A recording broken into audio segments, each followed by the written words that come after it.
Under the watchful gaze of ancient trees, Duke Frederick's court holds its breath as a decree of banishment is declared. Rosalind's figure stands tall, unyielding, as the weight of the pronouncement settles over the assembled crowd. Celia's hand offers a silent promise of solidarity, a comforting gesture in the face of looming adversity.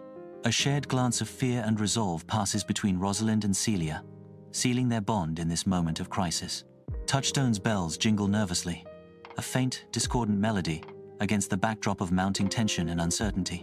Beneath the dense canopy of the Forest of Arden, Rosalind, disguised as Ganymede, steps into the dappled sunlight. Celia, now Aliena, walks beside her, a shadow of doubt clouding her usually bright eyes. Touchstone trails behind, his bells jangling with each step, a discordant melody in the tranquil forest. The weight of their uncertain future hangs heavy in the air as they venture deeper into the woods.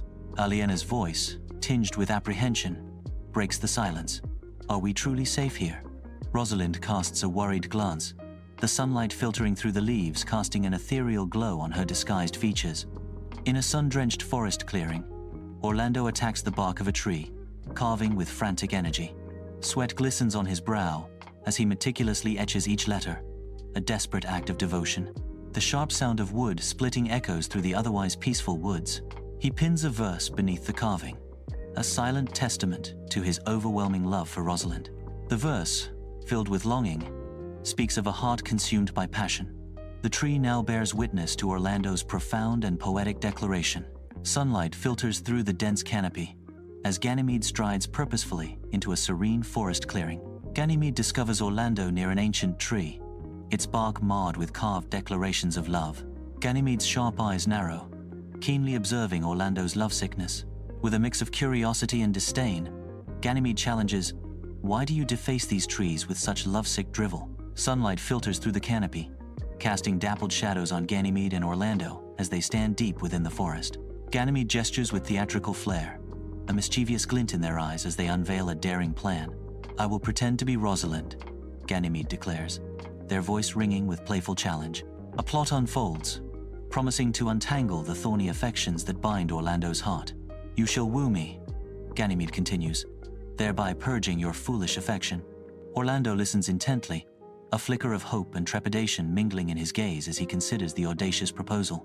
Sunlight filters through the canopy, painting shifting patterns on the forest floor as Orlando and Ganymede engage in playful banter.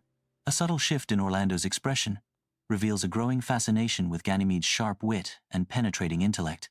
The air crackles with an unspoken affection, an invisible thread drawing them closer beneath the watchful trees. Orlando's gaze lingers a moment too long, betraying the depth of his burgeoning feelings. "I find myself strangely drawn to your company, Ganymede," Orlando confesses, his words hanging in the sun-dappled air.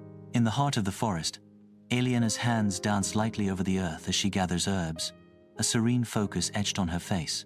Her movements still, she notices Oliver standing apart, his figure diminished, shoulders weighed down by what appears to be true remorse. The forest holds its breath as Oliver's plea cuts through the silence. "I am a changed man." His gaze is intense, a desperate hope hanging in the air. "Can you ever forgive me?" Sunlight spills through the dense forest canopy, painting the ground with shifting patterns of light and shadow as Celia and Oliver stand face to face. Celia's gaze softens, a flicker of genuine remorse momentarily eclipsing the darkness within her eyes. A silent, unexpected connection sparks between them, an unspoken understanding passing in the dappled light. "Perhaps redemption is possible for us all," Celia whispers, her voice barely audible above the rustling leaves. Amidst the ancient trees and tangled roots, a fragile seed of love begins to blossom, defying the shadows that surround them. Beneath the vast green canopy of the forest, Duke Sr. and his band gather, their weathered faces reflecting resilience. A meager meal is shared, each bite a testament to their enduring hope amidst adversity. Laughter echoes through the trees, a symphony of camaraderie filling the sun-dappled glade. The air is alive with the warmth of fellowship, binding them together in their shared exile. Their spirits remain unbroken, a beacon of unity amidst the wild beauty of their woodland refuge. Deep within the forest, shadows dance around the edges of a hidden clearing. Unseen, Jacques observes from the darkness, his eyes glinting with cynical amusement. A crackling fire casts flickering light on the unsuspecting group, their laughter echoing softly through the trees. Jacques' face is a mask of disdain as he watches the scene unfold, his thoughts a storm of bitter judgment. A motley crew, indeed, he mutters, his voice laced with scorn. Living a fool's paradise, Jacques whispers, the forest concealing his dark pronouncements. In the heart of the forest, a sun-drenched clearing becomes the stage for Ganymede's grand design. Ganymede, with a subtle gesture, gathers the players, each step measured and deliberate. The rustling leaves and distant birdsong amplify the silence, a prelude to the unfolding drama. Eyes dart, breaths are held, an unspoken tension coils around the assembled figures. Anticipation hangs thick in the air, the forest itself seeming to watch, holding its breath for the final act. In a sun-drenched forest clearing, identities begin to dissolve like morning mist. Rosalind steps forward, shedding her disguise and revealing herself in a moment of breathtaking transformation. Orlando's eyes widen, a gasp escaping his lips as disbelief battles with burgeoning joy. "Rosalind?" he whispers, the name a prayer on his lips, a beacon in the verdant wilderness.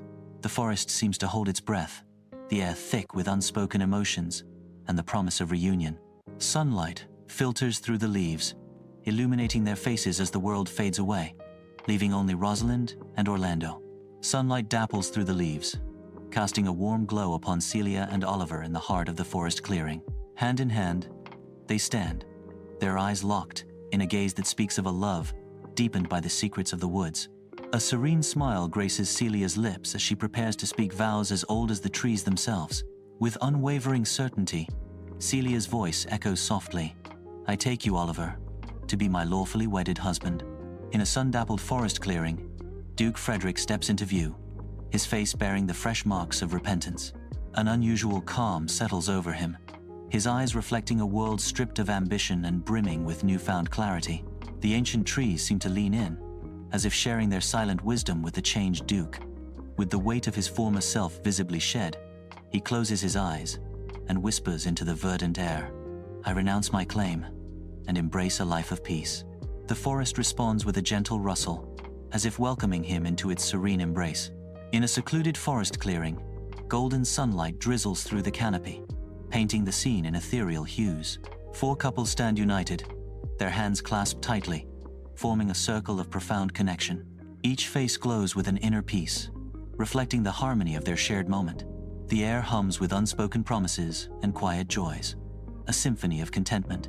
Sunlight dances on their skin, illuminating the depth of their bond and the serenity of their expressions. The forest watches silently as they stand together, a testament to love's enduring strength and the beauty of togetherness. Sunlight filters through the dense canopy, painting the forest clearing in shifting patterns of light and shadow. Jakes raises a goblet, the crystal catching the sunlight as he prepares to offer a toast. A sardonic smile plays on his lips, a hint of reluctant joy coloring his features. "To love, that most irrational of pursuits," Jacques declares, his voice echoing in the clearing, as the forest seems to hum with newfound energy.